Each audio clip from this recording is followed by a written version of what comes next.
क्या उम्मीद कर सकते हैं आप इस न्यायालय से, इस सड़ी गली व्यवस्था से, इन न्यायमूर्तियों से? तो ऐसे में भ्रम पालना कम से कम बंद कर दीजिए। ये सोचना बंद कर दीजिए कि कोई बहुत बड़ा संगठन है, उसका कहीं पर मुख्यालय है, उसके बड़े बड़े अधिकारी हैं, उनकी पूरे देश भर में उपस्थिति है, वो बड़े जोर से भारत माता की जय बोलते हैं, जब आपदा आएगी वो ढाल बज जाएंगे, या वो आपदा को आने ही नहीं देंगे। ये भी एक भ्रम था हमें कश्मीर, वो भी भ्रम साबित हो।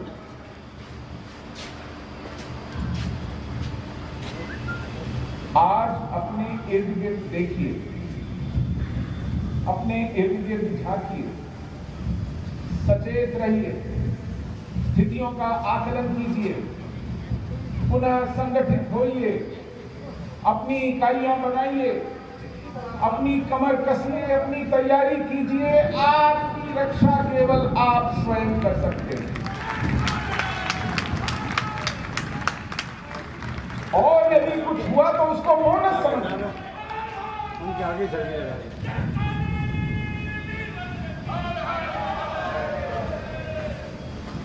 और कुछ हुआ तो उसको बोनस समझिए। वो आ गया तो ईश्वर की अनुकंपा मानिए, लेकिन उसके भरोसे मत बैठिए।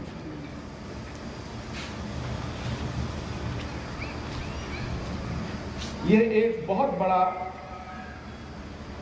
अपराध होगा, अपने प्रति ही नहीं, आने वाली पीढ़ियों के प्रति। मैं अपनी पीढ़ी को दोषी मानता हूं, मेरी पीढ़ी। 1990 में मैं 26 साल का 26 साल का एक युवा था। मैंने अपना परिवार प्रारंभ कर लिया था, मैं अपने करियर में था, मैं एक मध्यवर्गीय परिवार से आया। मेरा समुदाय मेरी शक्ल देख रहा था, मेरी ओर ताक रहा था, मेरे जैसों की ओर, कि हम कुछ कर पाएंगे। हमारी तैयारी नहीं थी।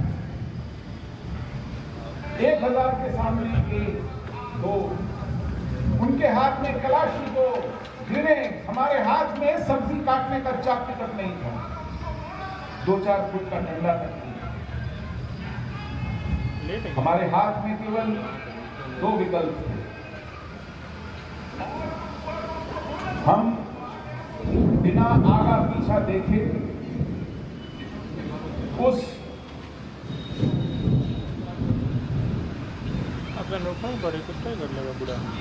पागलपन में अपने को झोंक देते और पीछे अपनी माताओं, अपनी बहनों, अपनी बेटियों को एक अकल्पनीय नरक का भोगी बनने के लिए छोड़ देते, या फिर अपने बूढ़े माँ बाप को, अपने छोटे बच्चों को बचाकर निकालना। और इस देश में एक संघर्ष की शुरुआत है। आज वो विकल्प भी आपके सामने नहीं है, बच के जाएंगे तो जाएंगे कहां? हमारे सामने तो विकल्प था, अब हमारे सामने वो विकल्प नहीं। कश्मीर में हमारे पड़ोसियों ने हमारी मुखबिरी की। अगर आपने द कश्मीर फाइल्स देखी हो तो उसमें ही टेलीकॉम इंजीनियर है गंजू, वो अपने घर में छत्ती पर एक चावल के ड्रम में जाकर छुप गए जब उन्होंने देखा कि जिहादी उन्हें मारने आए।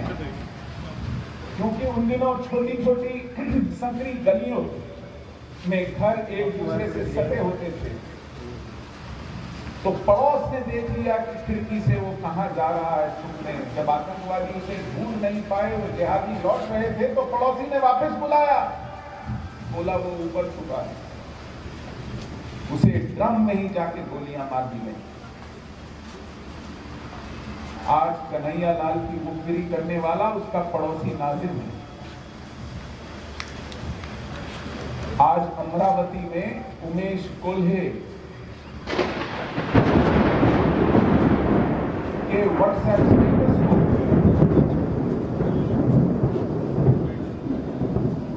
रहबर फाउंडेशन तक पहुंचाने वाला उसका 15 साल का दोस्त यूसुफ है।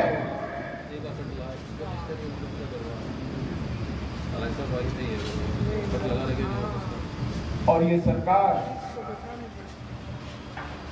केवल इतना भर कर रही है कि एनआईए की टीमें तैयार बैठी हैं। जहां तीसरा चौथा गला रेतने की खबर आएगी, टीम भेज दी जाएगी, लोग पकड़ लिए जाएंगे, मुकदमे दायर हो जाएंगे। मानो ये एक आम कानून व्यवस्था का, भाई हत्या हुई है तो पर्चा फाड़िए, तफ्तीश कीजिए, दोषी को पकड़िए, मुकदमा चलाइए, सजा दीजिए। जो सामान्य काल में सामान्य अपराधों के लिए सामान्य गतिविधि तय हुई है वही चल रही है। इस पर हाय तौबा करने की क्या जरूरत है? ऐसी मानसिकता से हम नहीं बचेंगे। आज अपनी व्यवस्था से, अपने नेतृत्व से सवाल पूछने का भी समय है, हिसाब किताब लेने का भी समय है। हमारे सामने उदाहरण है, जब फ्रांस में सैमुअल पैटी का गला काटा गया था तो प्रेसिडेंट मैक्रोन ने वहां के मदरसों और मस्जिदों पर जो संदिग्ध थे ताले लगवा दिए। एकाएक 4 कानून ला दिए गए थे कि इस देश में एक भी शब्द वो किसी को नहीं पढ़ाया जाएगा जिसकी स्वीकृति फ्रांस की सरकार ने नहीं की होगी। ऐसा कोई पाठ्यक्रम नहीं होगा, ऐसी कोई पुस्तक नहीं होगी जो किसी बच्चे को पढ़ाई जा सके और जिसकी हमने स्वीकृति नहीं दी। कानून तो यह भी बन गया कि कोई घर आकर मौलवी भी नहीं पढ़ा सकेगा।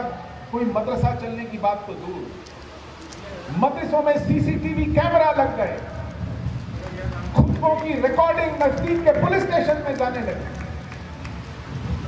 और हमारे प्रधानमंत्री ने उनको ट्वीट करके बधाई दी, कहा बहुत अच्छा किया।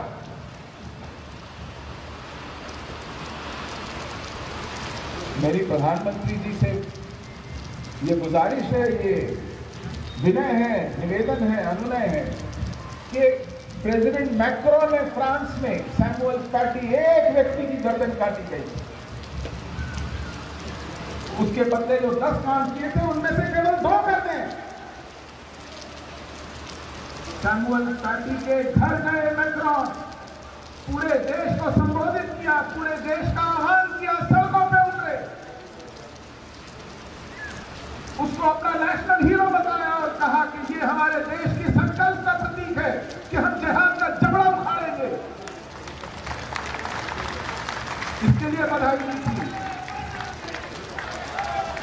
ये संकल्प हमें अपनी व्यवस्था में दिखना चाहिए, ये संकल्प हमें अपनी सरकारों में दिखना चाहिए, ये संकल्प हमें अपने नेतृत्व में दिखना चाहिए, ये आह्वान पूरे देश में गूंजना चाहिए और उन लोगों को नोटिस में ला देना चाहिए जो आज धमकियां दे रहे हैं मदरसों से, दरगाहों से, मस्जिदों से, वीडियो क्लिप्स पर हमको आतंकित कर रहे हैं कि तुम्हारी गर्दन आज हमारी छुरी के नीचे आने वाली है। उनको नोटिस दे देना चाहिए कि अगर ये बंद नहीं हुआ तो तुम्हारी सांसें बंद होंगी। ये बंद नहीं हुआ,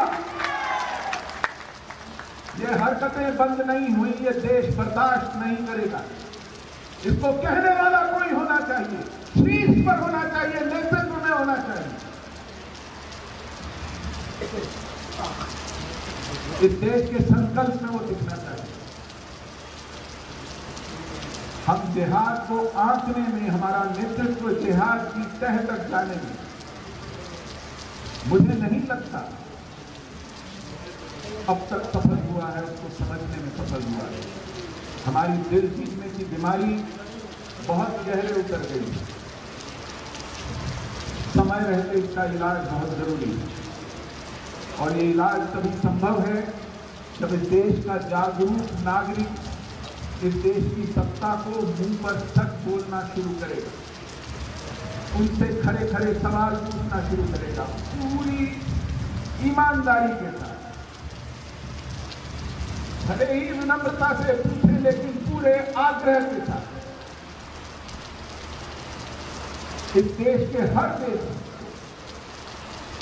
की व्यवस्था में अपनी भूमिका निभानी पड़ेगी। मैं आपके धैर्य को प्रणाम करता हूं। इस मूसलाधार बारिश में आप बैठे हैं, मैं और